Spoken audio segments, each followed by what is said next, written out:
Secretary of Defense Pete Hegseth and Chairman of the Joint Chiefs Dan Caine arrived in Puerto Rico this morning as tension continues to build between the United States and Venezuela. They were welcomed there by Puerto Rico Governor Jennifer Gonzalez, who said in part on X, "We thank President Trump and his administration for recognizing the strategic value Puerto Rico has to the national security of the United States and the fight against drug cartels in our hemisphere, perpetuated by narco dictator Nicolas Maduro." For more on this, I want to bring in John Byrnes. He is the Strategic Director for Concerned Veterans for America after serving more than 22 years in the Marine Corps and the Army National Guard. Thank you very much for joining us. What does this arrival here of Hegseth and Caine to Puerto Rico signal to you?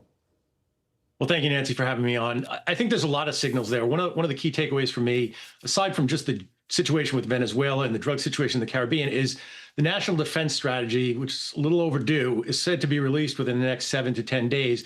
And early reporting indicates that there's a large pivot towards defense of the American hemisphere and away from being heavily engaged in other parts of the world, Europe. I think there's probably still going to be an emphasis to a degree on the Indo-Pacific, maybe not as much as we thought.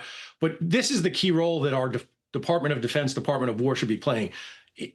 Our primary interest is securing our hemisphere and our homeland. John, of course, this trip comes with the backdrop of the United States deploying 8 warships and fighter jets into that area, in addition to amassing troops off Puerto Rico. If this is a war on drugs, what kind of guardrails, if any, exist for the president to send troops into Venezuela? Well, the president has said that he doesn't want to, or that he's not considering this a regime change mission, which I think was very, very encouraging.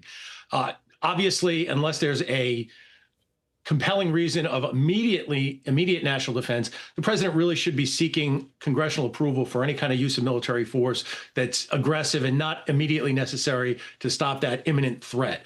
So our hope is that if we are going to deploy troops beyond, say, the Puerto Rican territory, that there really should be some congressional participation in this, and that Congress should weigh in, and they should do it as soon as they have the opportunity to. All right, John Byrnes, thanks so much for joining us. Thanks for having me on.